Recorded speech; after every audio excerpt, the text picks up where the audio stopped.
Uma entrevista que, como eu dizia para você, eu dizia para Simone, é um dos testemunhos mais bonitos e mais fortes que eu já ouvi na minha vida. Dona Margarida Pereira da Silva. Isso. Seja muito bem-vinda e Obrigada. obrigado por aceitar o nosso convite. Você sabe, Simone, que a Dona Margarida, ela saiu da casa dela hoje para estar aqui 5h30 da manhã. Uau! 5h30 da manhã. Acordou cedinho. Acordei. E disposta. Disposta. Muito bem, eu vou pedir Com para a graça senhora de falar Deus. bem pertinho do seu Ok. microfone. E aí, o nosso intuito aqui não é a gente falar. A gente quer ouvir a senhora. O que a senhora passou na vida, Dona Margarida? Olha, eu não sabia que ia começar. Eu estava fazendo uma formação para receber a fita do apostolado da oração, sabe? E no dia 27 de junho de 2004, recebi, me emocionei, tudo. Parecia que ia seguir em frente. Não pensei que vinham as provações daí para frente, sabe? Só que daí no começo de julho, como foi no finzinho de junho, no começo de julho, nós descobrimos, meu neto estava fazendo exames, tudo, aí foi descoberto que ele tinha câncer no cérebro e era inoperável. Quantos anos ele tinha? Ele tinha 7. 7 anos. 7 aninhos. E o pai dele trabalhava num supermercado. Aí ele O pai dele é seu filho? Meu filho. Aí ele pegou e pediu a conta e comprou um carro para levar o filho para São Paulo todo dia, né? Que estava um tratamento muito difícil. Mas ele foi trabalhar taxista, sabe? Ele ia de manhã, voltava e ia trabalhar. E acho que não me lembro direito, mas foi numa fase do tratamento. Um dia ele chegou, ele me ligou assim: tá tudo bem, mãe, a Joelma, minha nora, é a mãe das crianças, sabe? Ele falou assim: a Joelma tá dando banho no Axo, mas eu tô falando com a senhora que tá tudo bem, tá? Ele já fez o tratamento dele, já estamos em casa. Eu falei: graças a Deus, tá em casa, tá bem. Aí tudo bem, depois disso não falei mais com ele. E foi a tarde inteira, fui deitar, fui dormir. Logo minhas filhas, a Sandra e a Sheila, batendo na minha porta: mãe, calma, mãe, que o Sérgio desapareceu à tarde e não voltou até agora. A Joelma está desesperada com as crianças lá. Tudo bem, na hora, sabe, já me veio aquela, eu já caí sentada no chão, sabe? Como se pensando: ai meu Deus, aconteceu alguma coisa. E fomos tudo para a casa deles. As minhas meninas, a Sandra e a Sheila, me ajudando, meu marido me ajudando. Fomos para lá, para a casa dele. Passamos a noite, isso era umas 10 horas da noite, depois passamos a noite procurando, ligando para a polícia e tudo mais, e nada. Aí quando foi de manhã cedo, o meu neto precisava ir fazer quimioterapia ainda, né? Só que daí foi os nossos amigos, meu sobrinho, que foi levar ele sem alterar ele, sem falar o que estava acontecendo para ele, né? E foram. E nesse meio tempo eles foram para lá, chegou a polícia com o meu primo Elcio, que veio até o policial, falou assim: ó, Elcio, desce e segura ela. Aí eu falei: ai meu Deus, o pior aconteceu. Tudo bem. Ele desceu, falou comigo, o policial me falou assim: encontramos o Sérgio, tá? Mas ele não está bem. Só não me disse imediatamente o que tinha acontecido, né? Só que eu falei assim: não tem mais Sérgio. Eu já comecei, né? Eu já senti aquilo, né? Imagina o sofrimento de uma mãe. Aí né? A mãe sente. Aquela correria, isso já era o dia seguinte, né? E a gente tudo para lá e para cá, meu marido nas estradas para São Roque, para um lugar, para outro. Recebeu a notícia, foi um amigo nosso lá de São Roque mesmo, até o irmão da Edmeia, uma amiga muito querida nossa, já foi, encontrou ele e foram para Vargem Grande. que tinha encontrado o corpo do Sérgio. Ele foi assassinado. Foi assassinado. Ele foi chamado para fazer uma corrida e foi assassinado. Quando eles chegaram onde eles queriam, né? Ele falou, não, meu carro... Isso foi no depoimento do assassino mesmo, sabe? Falou assim, ele falava pro assassino, não, meu carro não, é para me levar o Axel para amanhã, no hospital amanhã para fazer quimioterapia. Não, deixa meu carro. Aí ele disse que isso me irritou, o bandido falou, né? Isso me irritou e eu dei os tiros na cabeça dele.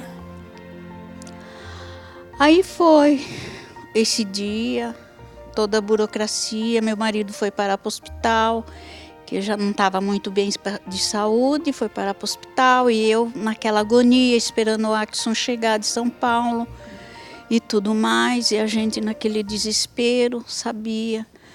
Depois o Axel chegou, ele sem saber o que estava acontecendo, uma vizinha, uma amiga pegou, levou ele para dar almoço, tudo, e a gente ficou naquela agonia. Aí quando foi a burocracia, todo o dia inteiro, a gente a tarde inteira esperando o corpo chegar no velório. Quando foi 9 horas da noite, disse que estava chegando. A gente foi para lá. O Axel, daí ele já sabia. Mas ele falou assim, eu não quero, meu pai está aqui. Meu pai está vivo aqui, ele falava para a gente, sabe?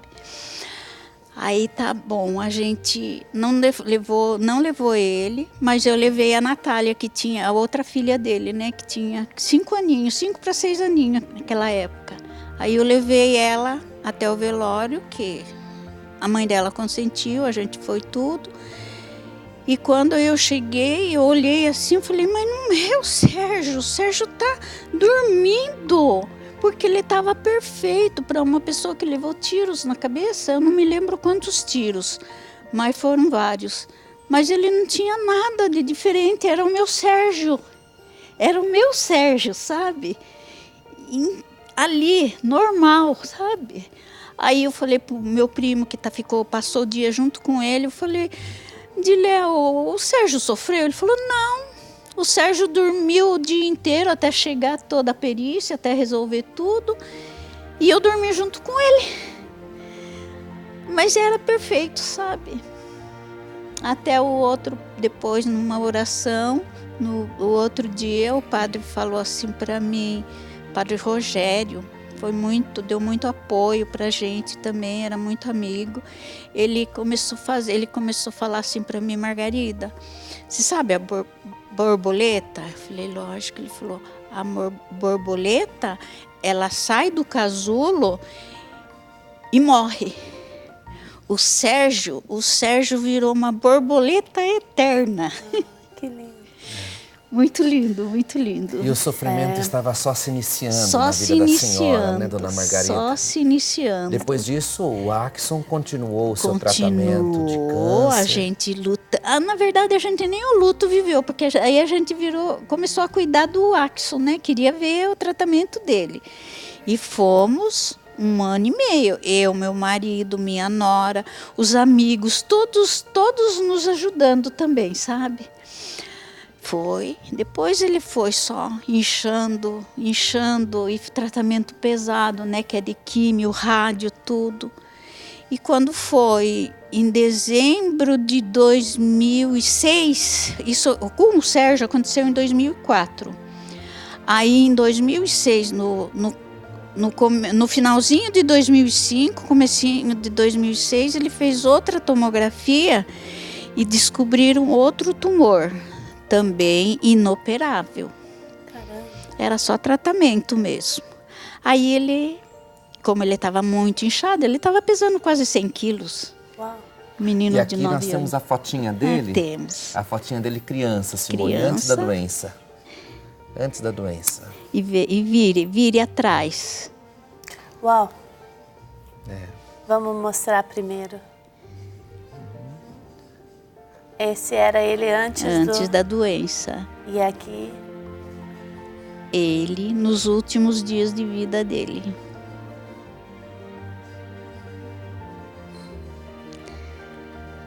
Mas para nós ele continuou sempre lindo, Sim. maravilhoso. Ele sofria, mas ele não deixava a gente sofrer. Às vezes, porque eu trabalhava até umas 10 horas no empóriozinho que a gente tem, sabe? Eu trabalhava até as 10, depois eu entrava dentro. Quando eu ia começar a chorar, a ajoelhar, eu começava a chorar e ia dobrando o joelho, sabe? Aí ele vinha se arrastando assim, ele falava, vó, não chora não, vó. Meu pai está vivo, o meu pai está vivo nos nossos corações. Olha, uma criança falando isso pra gente. Aí eu levantava, abraçava ele, respirava fundo e ia tocar o Vida do Dia também, sabe? Ele que deu força. Ele deu muita força. Aí ele parou no finzinho de 2005, ele parou de andar, não podia ir mais para a escola, estava sem coordenação. Mas no computador ele trabalhava. Aí ele começou a escrever. E a gente viu que era uma despedida dele, mas a gente via e esperava milagre. Eu não sabia qual era o milagre de Deus, sabe? A gente esperava milagre ainda. Mas aí a gente viu que ele precisava descansar. Ele foi, deixou o livrinho todo escrito. E a gente estava percebendo, mas mesmo o dia que ele foi, que ele já estava bem, mesmo ruim, ele foi... Era um domingo, a Joelma, mãe dele, desceu correndo e falou, ai, dona Margarida, acho que é o final. Essa é a foto da família? Da família, os 3 filhos É o seu dele. filho? Meu filho e meus 3 netos. Esse pequenininho aí é o Axson. Então, já estava começando a... Não, esse é o outro. Esse é o Bruno. filho e esse é o Axson, é. Então a senhora perdeu os 2? Perdi os 2. E os outros 2 netos cresceram e estão bem? Estão crescendo. E aí a senhora disse que ele deixou esse livro. Deixou. O que tem nesse livro? Tem as coisinhas dele, contou a vida dele, tudo. O jeito que ele estava vivendo, a história do pai, do irmão, dos primos, do voadão, da avó Ida, gente, sabe? Olha o índice desse livro. Um pouco da minha vida, Isso. a água, a chuva, Isso. a formiguinha. Isso. Minha prima Isabela, a avó Ida, o voadão. Ele falava, isso daqui é do seu neto querido. Era convencido ainda, sabe? Ele mandava as mensagens pra gente e depois ele mesmo falava, é do seu neto querido. E era mesmo, sabe?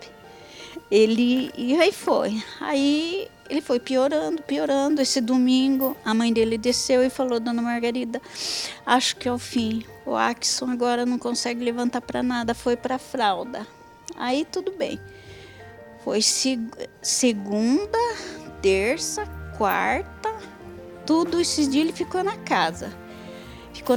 Só que quando foi de quinta para sexta, aí teve que levar para o hospital, lá para São Paulo, sabe? Ele saiu, encostar a minha filha, a Sandra, com o carro no portão e era uma subidinha. O Padre Márcio sabe a subidinha lá. Então ninguém conseguia carregar ele. Subiu a minha nora, que é a mãe dele, e era o atual marido da Sandra. Levaram encostando ele. E ele ainda falando assim, cuidado, gente, vocês vão derrubar o gordinho aqui. Cuidado, gente. E foi no carro, aí minha filha Sandra veio dirigindo até minha casa, que meu marido estava esperando. E o marido dela na frente do carro, fazendo gracinha para ele e ele rindo, sabe? Só que ele estava tão mal já, tão mal. Ele respirava e ria, e respirava. Aí foram para São Paulo esse dia, chegaram lá acho que às 10 horas, 11 horas da noite, no Itaci, lá em São Paulo, Hospital das Clínicas, né? E ele já foi internado. Era o final dele, sabe? Aí ele ficou de quinta para sexta, de sexta-feira, acho que 10 horas da noite ele se foi. Quanto tempo já tinha perdido o filho? Fazia 1 ano e meio. Gente, eu tenho família, todo mundo tem, né? Todo mundo saiu de uma família, né, padre? Mas assim, e quem é humano e ouve essa história e não se emociona, há alguma coisa errada. há uma esperança nessa história. E eu sei, aparentemente é difícil da gente imaginar que tenha, mas esta família que passou esta dor e tem outras questões aí que a gente vai acompanhar, ela se mantém em pé, ela se mantém com esperança. E você? E eu? O que a gente precisa purificar? O que a gente precisa perdoar? O que a gente precisa pedir perdão para viver melhor? Porque não é possível, gente. Quando a gente ouve um testemunho desses, a gente precisa pôr a nossa vida olhar para a vida. A gente precisa olhar, a gente precisa se deixar tocar. E é por isso que a gente sai para o intervalo enquanto a gente conta com a sua participação. Você tem perseverança na fé?